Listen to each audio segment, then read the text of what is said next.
All right, the plans are already being exposed. We already know how Team USA was planning to build this thing up around Paige Bueckers being the point guard, a blasphemous idea. Indiana Fever roster, because they had so many injuries. They really did a great job of staying engaged with their season. I can really only imagine for a player like Caitlin, you come off your college season, epic. You go straight to your WNBA season. You finish a first teamer. You have this long off season where you probably can't wait to get back on the court. Caitlin Clark officially arrives in North Carolina for Team USA camp. More importantly, we got Sue Bird talking. Only to have like a couple of injuries, sideline or the ins and the outs, and then eventually being completely out. That is a challenge for a player. It's just a great opportunity to get their first feel, to get their. The air in Durham, North Carolina, carried a distinct charge of anticipation as Caitlin Clark arrived for the USA basketball women's national team training camp. On the surface, this was a celebratory moment. The sensational rookie, fresh off a transformative WNBA season that redefined the Indiana Fever and captivated the nation, was taking her first official steps onto the international stage. It was meant to be a coronation, a seamless transition from professional stardom to representing her country. Yet, from the moment the cameras began to roll, a subtle, dissonant hum undercut the proceedings. This was not merely a camp. It was a prism through which long-simmering questions about power, preference, and the future of American women's basketball would be refracted. The narrative, as carefully presented, was one of renewal and mentorship.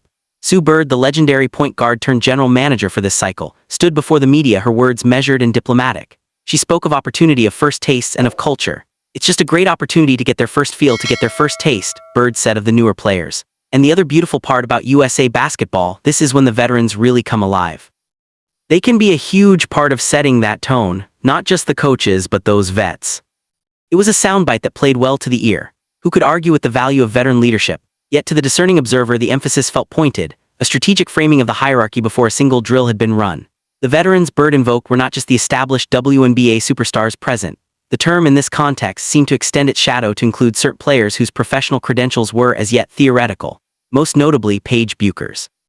Bueckers, a collegiate phenomenon of undisputed talent, had not yet played a minute in the WNBA. Persistent reports, however, indicated she was already being groomed within USA basketball circles as a point guard option, a blasphemous idea, as some had termed it, given the depth of proven professional talent at the position.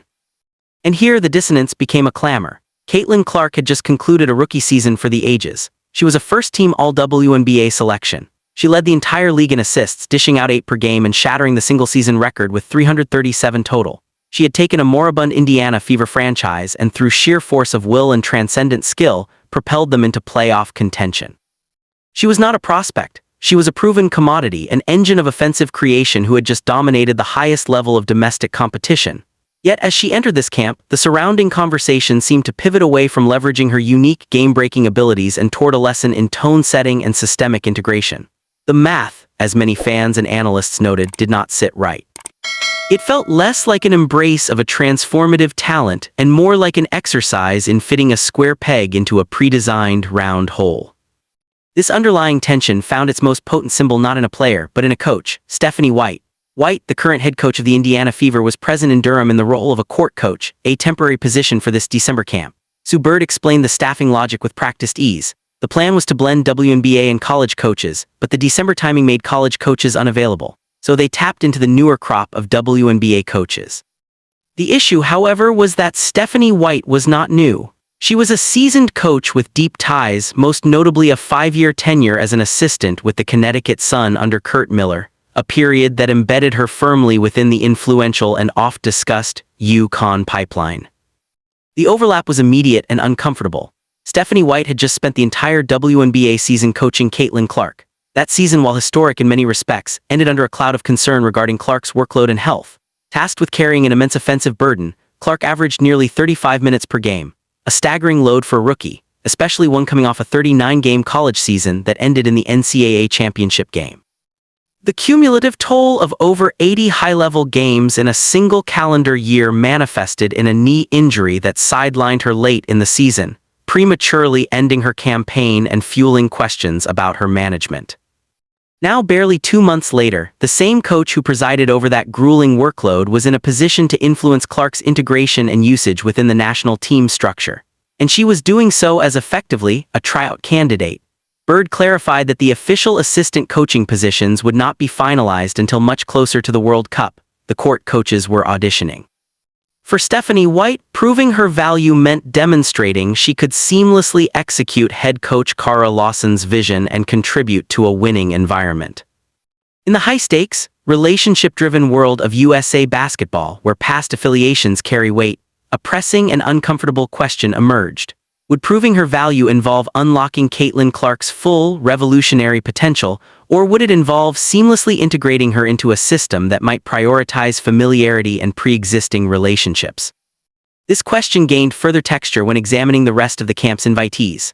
Alongside Clark and established veterans stood players like Juju Watkins, a phenomenal collegiate talent still recovering from injury and unable to fully participate. Bird's explanation for her inclusion was revealing. It was about early exposure, about folding promising talent into the culture and system long before they were ready to contribute on the court. This is a logical long-term roster-building strategy. However, it also highlights a tacit priority, investing in future relationships. Paige Bueckers, without a professional second of experience, was in camp. Juju Watkins, still in college, was in camp. Meanwhile, other WNBA players who had delivered strong, proven performances were absent. The pattern suggested that access to this inner sanctum was not solely or perhaps even primarily a function of current professional production. It was about connection, pipeline, and early indoctrination. This is where the concept of the UConn Pipeline transitions from fan conspiracy to a tangible factor in personnel dynamics. It is not a shadowy cabal, but a natural ecosystem built on decades of shared experience, coaching trees, and philosophical alignment. Gino Auriemma's legendary program at UConn has been a feeder system to USA basketball for generations. Sue Bird herself is a UConn alum.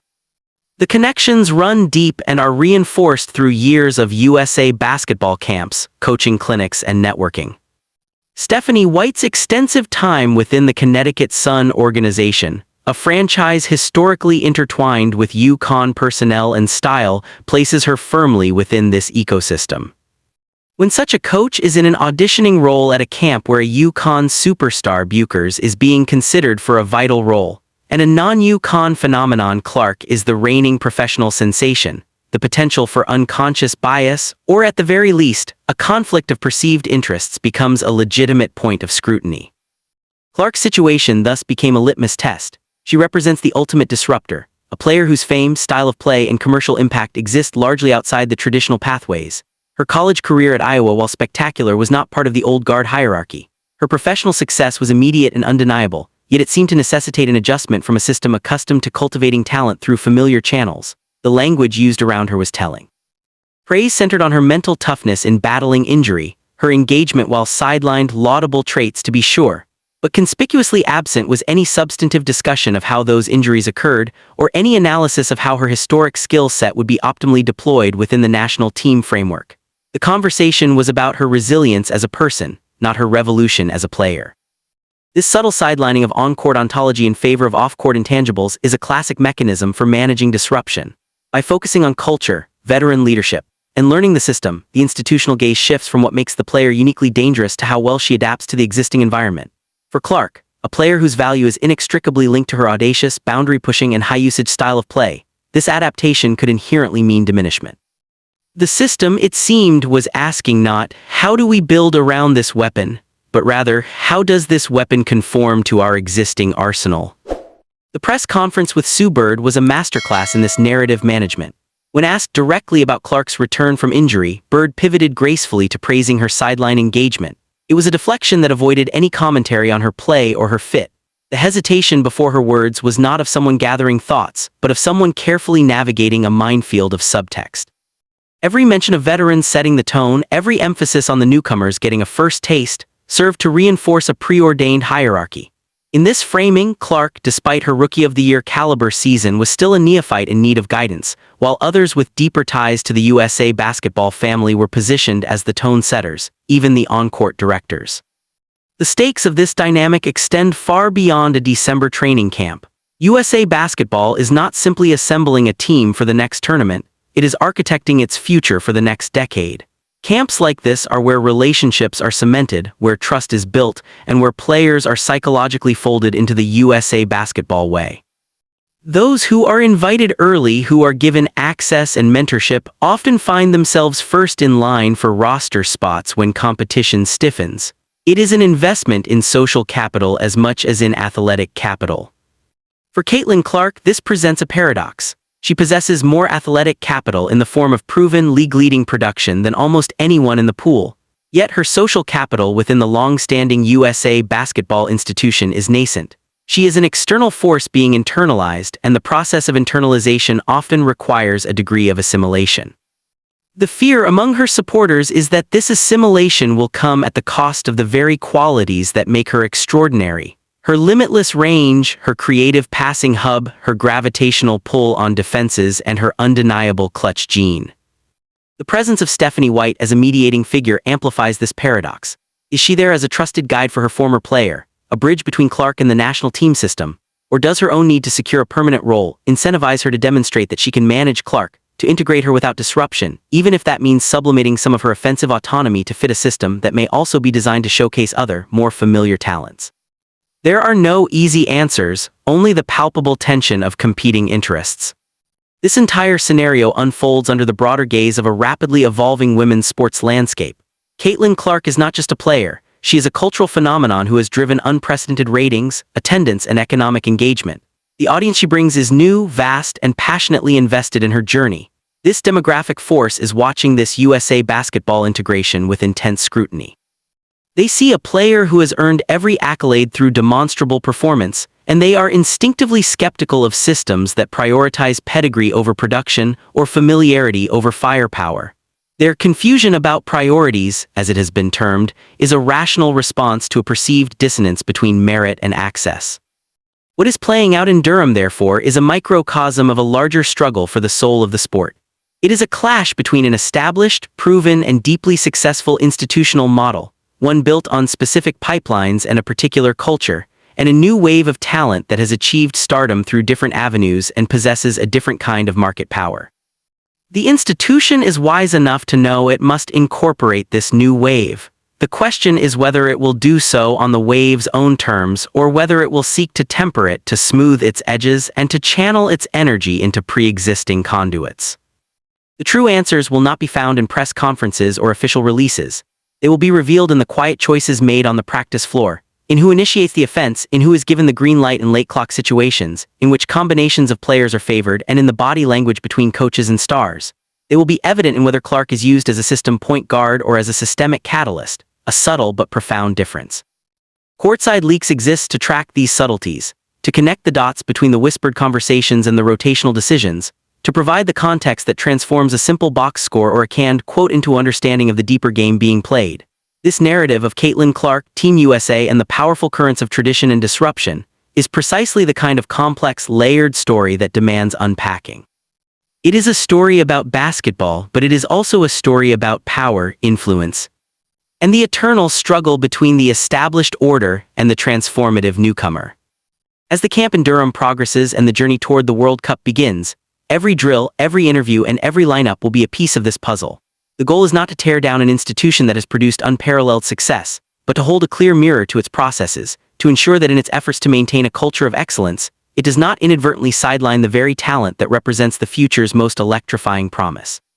The world is watching, and history is being written not just in the games that will be played, but in the relationships and decisions being forged right now, behind the scenes.